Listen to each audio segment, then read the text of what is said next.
ನಮ್ಮ ಮನೆಗೆ ಹೊಸ ಮೆಂಬರ್ ಆಗಮಿಸಿದ್ದಾರೆ. ಯಾರು, ಎತ್ತ, ಏನು ಅಂತ.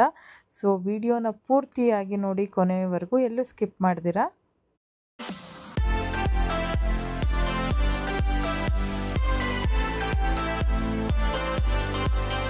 Welcome to Lakshmi Shaina vlog. ಇನ್ನು ನನ್ನ ಚಾನಲ್ನ ಸಬ್ಸ್ಕ್ರೈಬ್ ಮಾಡ್ದಿರಾ ನೋಡ್ತಾ ಇದ್ದರೆ ಪ್ಲೀಸ್ ಸಬ್ಸ್ಕ್ರೈಬ್ ಮಾಡಿ, ಬೆಲ್ ಐಕನ್ ಮಾಡಿ, ಲೈಕ್ ಕೊಡೋದನ್ನು ಮರಿಬೇಡಿ. ಹಾಗೆ ಇವತ್ತಿನ ವ್ಲಾಗ್ ಏನಪ್ಪ ಅಂದರೆ, ನಮ್ಮ ಮನೆಗೆ ಒಂದು ಹೊಸ ಅತಿಥಿ ಅಂತಲೇ ಹೇಳ್ಬೋದು. ನಮ್ಮ ಸಣ್ಣದೊಂದು ಕನಸನ್ನು ನಾವು ಈಡೇರಿಸ್ಕೊಂಡಿದ್ದೀವಿ. ಏನು ಅಂತೀರಾ? ನೋಡಿದ್ರಲ್ಲ, ಈ ಫೋಟೋದಲ್ಲಿ ನಿಮ್ಗೆ ಆಲ್ರೆಡಿ ಗೊತ್ತಾಗಿರುತ್ತೆ. ಸೊ ನಾವು ತುಂಬ ದಿನಗಳಿಂದ ಅನ್ಕೊತಾ ಇದ್ವಿ ಒಂದು ಕಾರ್ ತೊಗೋಬೇಕು ಅಂತ. ಸೊ ನಮ್ಮ ಆಸೆ ಕನಸನ್ನು ಚಿಕ್ಕದಾಗಿ ಚೊಕ್ಕವಾಗಿ ಈಡೇರಿಸ್ಕೊಂಡಿದ್ದೀವಿ. ಸೊ ನಮಗೆ ತುಂಬ ಸ್ವೀಟ್ ಮೆಮೊರಿ ಅಂತಲೇ ಹೇಳ್ಬೋದು. ನಮ್ಮ ಪುಟ್ಟ ಕನಸು ಈಡೇರಿದ ಕ್ಷಣನ ನಾನು ನಿಮ್ಮ ಹತ್ರ ಶೇರ್ ಮಾಡ್ಕೊತಾ ಇದ್ದೀನಿ.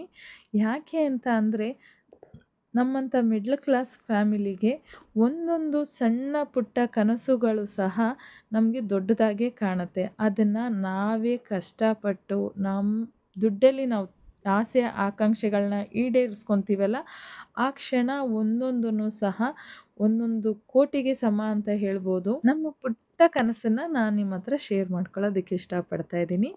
ಸೊ ನಾವು ಕಾರ್ನ ಬುಕ್ ಮಾಡಿ 15 ಡೇಸ್ ಆದಮೇಲೆ ಇದು ನಮ್ಮ ಕೈ ಸೇರಿತು. ಯಾಕಂದರೆ ಡಾಕ್ಯುಮೆಂಟ್ ವೆರಿಫಿಕೇಷನ್ ಎಲ್ಲ ಇರುತ್ತಲ್ಲ, ಹಾಗಾಗಿ ಡಾಕ್ಯುಮೆಂಟ್ಸ್ ಎಲ್ಲ ವೆರಿಫಿಕೇಷನ್ ಆದಮೇಲೆ ಪ್ರತಿಯೊಂದು ಚೆಕ್ ಕ್ವಾಲಿಟಿ ಎಲ್ಲ ನೋಡಿದ ಮೇಲೆ ನಮಗೆ 15 ಡೇಸ್ ಆದಮೇಲೆ ಕಾರ್ ನಮ್ಮ ಕೈಗೆ ಸಿಕ್ತು.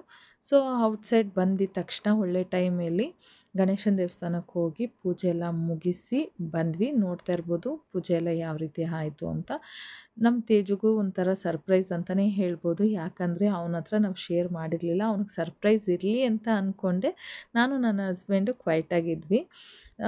ಸ್ಕೂಲಿಂದ ಬಂದಿದ್ದ ತಕ್ಷಣ ನಾವು ಕರ್ಕೊಂಡೋಗಿ ಅವನಿಗೆ ತೋರಿಸ್ದಾಗ ಅವ್ನು ತುಂಬ ಎಕ್ಸೈಟ್ ಆದ.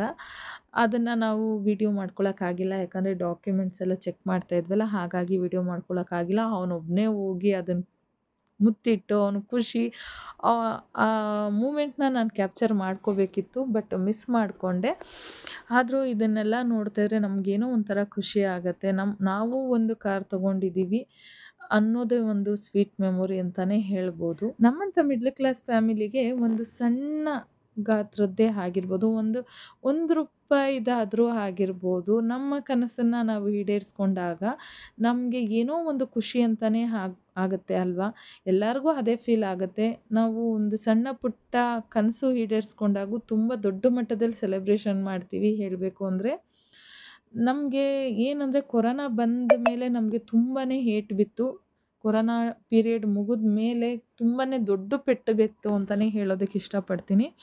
ಸೊ ಅದರಿಂದ ನಾವು ಚೇತರಿಸ್ಕೊಂಡು ಮೇಲೆ ಎದ್ದೊಳ್ತಿರೋದೇ ನಮಗೆ ಖುಷಿ ವಿಚಾರ ಅಂತ ಹೇಳ್ಬೋದು. ನಮಗೆ ಇಷ್ಟವಾದ ಕೆಲಸ ನಮ್ಮ ಏನು ಮಾಡ್ತೀವೋ ಅದನ್ನು ಇಷ್ಟಪಟ್ಟು ಮಾಡಿದ್ರೆ ಎಲ್ಲ ಅಚೀವ್ಮೆಂಟು ಸುಧಾರಿಸುತ್ತೆ ಅಂತಲೇ ಹೇಳ್ಬೋದು. ಹಾಗೆ ಗಣೇಶನ ದೇವಸ್ಥಾನದಲ್ಲಿ ಪೂಜೆ ಎಲ್ಲ ಮುಗಿಸ್ಕೊಂಡು ನಾವು ಊರಿಗೆ ಹೊರಟ್ವಿ. ಯಾಕಂದರೆ ನಾವು ನಂಬಿರೋಂತಹ ತಾಯಿಗೆ ಪೂಜೆ ಮಾಡಿಸ್ಬೇಕು ಅಂತ.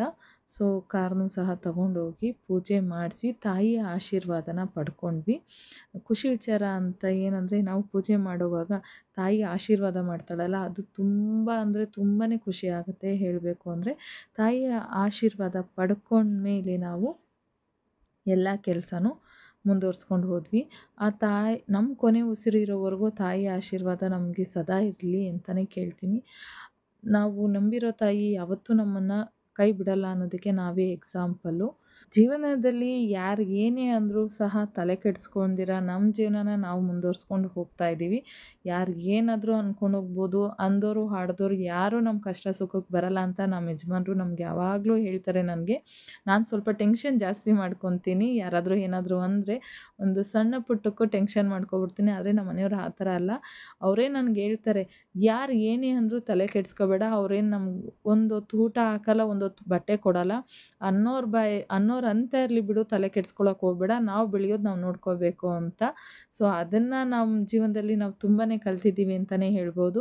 ಈ ತಾಯಿ ಇರೋವರೆಗೂ ನಾವು ಯಾವುದಕ್ಕೂ ತಲೆ ಕೆಡಿಸ್ಕೊಳ್ಳಲ್ಲ ಅಂತಲೇ ಭಾವಿಸ್ತೀನಿ. ಸೊ ನೋಡ್ತಾ ಇದ್ದೀರಲ್ಲ, ನಾವು ನಂಬಿರೋ ತಾಯಿ ಆಶೀರ್ವಾದನೂ ಸಿಕ್ಕಿದೆ ನಮಗೆ. ಸೊ ಈ ವ್ಲಾಗ್ ನಿಮ್ಮ ಹತ್ರ ಶೇರ್ ಮಾಡ್ಕೊಳ್ಳೋಕ್ಕೆ ನಂಗೆ ತುಂಬಾ ಖುಷಿ ಆಗುತ್ತೆ. ಯಾರಿಗೆಲ್ಲ ಇಷ್ಟ ಆಗಿದೆ ಲೈಕ್ ಮಾಡಿ, ಶೇರ್ ಮಾಡಿ, ಕಮೆಂಟ್ ಮಾಡಿ. Thank you.